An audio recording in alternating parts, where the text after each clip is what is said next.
Hello, नमस्कार. कसे आहात सगळे? तर हा पार्ट 2 व्लॉग आहे. तर इथे ना आम्ही मस्त असं मंडप वगैरे टाकला होता ना, तिथे आलो होतो बसायला, का की बाहेर ना जोरात पाऊस आला होता. दिवसभर तर काही पाऊसच नव्हता, पण तिथे आमचे दर्शन वगैरे झाले. मग आम्ही थोडं फोटो वगैरे काढले आणि खूप जोरात पाऊस आला होता. मग आम्ही इथे बसायला आलो होतो आणि तिथे इतकं छान असं डेकोरेट केलं होतं, मस्त सजवलं होतं. काहीतरी पूजा वगैरे पण झाली होती तिथे. तर मग तिथे पण आम्ही मस्त असे फोटो वगैरे काढले आणि छान असं आम्ही थोडा वेळ ना तिथे बसलो होतो आणि इतकं छान वाटत होतं, मस्त असं वाटत होतं, का की पाऊस पण होता. म्हणून मग आम्ही थोडा वेळ बसून गेलो होतो तिथे आणि त्याच्यानंतर ना बाहेर ना साईडला म्हणजे मंदिरातून असं जायची जागा आहे. तिथे एक देवी माताचं मंदिर आहे. मग तिथे पण गेलो होतो आम्ही आणि खूप छान असे दर्शन झाले आणि ना खूप मस्त असं संध्याकाळ होती ना, सनसेटचा टाईम होता आणि पावसाळ्यामध्ये सगळीकडे असं हिरवंगार मस्त वाटतं ना वातावरण. तर इतकं छान वाटत होतं आणि ही बघा अंबरनाथची नदी आहे. मंदिराच्याच बाजूला आहे आणि त्याच्यानंतर मंदिराच्याच बाजूला देवी माताचं असं मंदिर होतं. मग तिथे पण आम्ही गेलो होतो दर्शनाला.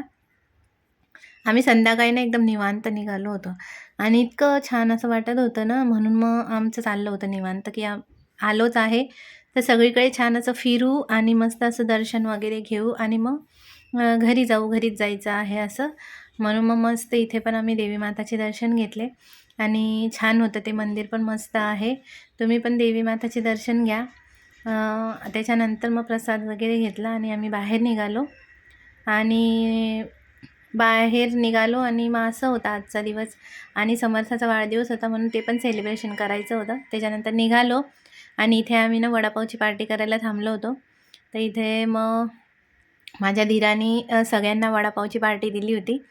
इथे आम्ही मस्त असं जम्बो वडापाव खाल्ला. कोणाला माहिती असेल तर नक्की कमेंट करून सांगा ही जागा कुठली आहे. त्याच्यानंतर मग रात्री समर्थाचा वाढदिवस होता तर ते सेलिब्रेशन करायला आम्ही सगळे एक सोबत आलो होतो. का की माझे मिस्टर पण कामावर गेले होते आणि माझे सासरे पण. मग त्यांची वाट बघून मग सगळे आले तेव्हा मग आम्ही सगळ्यांनी मिळून असं सोबत सेलिब्रेशन केलं आणि आम्ही माझी मावस सासूची फॅमिली, माझी फॅमिली आणि सासूबाई आणि ते आम्ही सगळे असं मिळून समर्थाचा वाढदिवस सेलिब्रेशन केलं होता. आम्ही त्याचं छान असं ऑक्शन करून घेतलं सगळ्यांनी मिळून आणि मग आम्ही करत होतो म्हणून मग माझी मुलगी आणि माझ्या दीराची मुलगी त्या दोघं पण म्हटल्या की आम्ही दोघं पण करतो. मग त्या दोघांनी पण छान असं त्याच्याहून टार्ट वगैरे वाढून त्याला टीका वगैरे लावला आणि तो पण असं छान मस्त बसला होता. तर ही पण माझी देराणीच आहे. तर मग असं मस्त त्याचा बड्डे पण आम्ही असं सेलिब्रेशन केला आणि छान वाटतं ना कधीतरी आपण सगळे असे जमतो. असं काही असलं ना तेव्हाच सगळे सोबत येतात. ही माझी मावस सासू आहे आणि मस्त वाटतं, खूप छान वाटत होतं आणि सगळे सोबत आले का मस्त आम्ही असे गप्पा मारत होतो. मस्त हसत वगैरे होतो. मुली जे करत होते ना आम्ही बघत होतो, की मुलं कशी असतात ना सगळं आपल्याला बघून करतात. मग मी जसंच केलं ना तसंच माझ्या मुलीने सेम माझ्याकडे बघून आणि तसंच तिने पण त्याला केलं तर सगळे हसत होते आणि तिला बोलत होते, की सेम टू सेम कॉपी करती. तर मुलं आपल्यालाच कॉपी करत असतात. म्हणून मग छान-छान असं त्यांना आपण शिकवू शकतो. आणि त्याच्यानंतर मग ही माझ्या दिराची मुलगी आहे, तिने पण मस्त असं त्याला टीका वगैरे लावून वाढून घेतलं आणि त्याच्यानंतर मग आता केक कटिंगची बारी आली. आणि आता मग समर्थ, त्याचे मम्मी-पप्पांनी तिघांनी मिळून मस्त असा केक कट केला आणि छान वाटत होतं आणि खूप मस्त वाटत होतं. त्याचा बड्डे सेलिब्रेशन केला तर त्याचा बड्डे ना 14 तारखेला असतो म्हणजे 14 ऑगस्टला. तर खूप म्हणजे रात्री पण उशीर झाला होता आणि दुसऱ्या दिवशी 15 ऑगस्ट असल्यामुळे मुलींना शाळेत जायचं असतं का की काय सेलिब्रेशन असतं 15 ऑगस्टचं.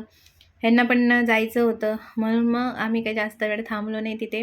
तर त्यांनी बघा सगळ्यात अगोदर माझ्या सासऱ्यांना खाऊ घातलं. कोणी काही सांगितलं नाही त्याला. पण असतं ना सगळं एक मुलं जे बघतात ना तेच शिकतात म्हणून मग त्यांनी सगळ्यात अगोदर माझ्या सासऱ्यांना खाऊ घातला. मग माझ्या सासूला खाऊ घातला. मग त्याने त्याच्या बडेपप्पाला खाऊ घातला केक. तो ना माझ्या मिस्टरांना खूप जास्त घाबरतो. म्हणून तो इतका लाजत होता ना त्यांना खाऊ घालायला आणि आम्ही सगळे हसत होतो, की तो कसा काय गेला तिथपर्यंत. ते खूप घाबरतो, तो जातच नाही त्यांच्यासमोर. मग सासूबाईला खाऊ घातला आणि असं झालं. मग सगळ्यांनी त्याला गिफ्ट वगैरे दिले. मिस्टरांनी पण त्याच्यासाठी गिफ्ट आणलं होतं. मग माझ्या मुलीने त्याच्या हातात मस्त असं गिफ्ट दिलं. सगळ्यांनी त्याला गिफ्ट दिले, त्याला केक खाऊ घातला आणि असं छान मस्त असं सेलिब्रेशन केलं आम्ही छोटंसं घरामध्ये. तर कसे वाटतात तुम्हाला माझे व्लॉग नक्की कमेंट करून सांगा. लाईक करा, शेअर करा आणि चॅनलला सबस्क्राईब करा. आणि मी डेली व्लॉगिंग चालू केली आहे. तर माझ्या चॅनलला सबस्क्राईब करून घ्या. तुम्हाला खूप छान-छान असे व्हिडिओ बघायला मिळतील. त्याच्यानंतर रात्री घरी आली आणि म्हटलं आता व्लॉग एंड करूया. तर चला मग बाय. श्री स्वामी समर्थ सगळ्यांना.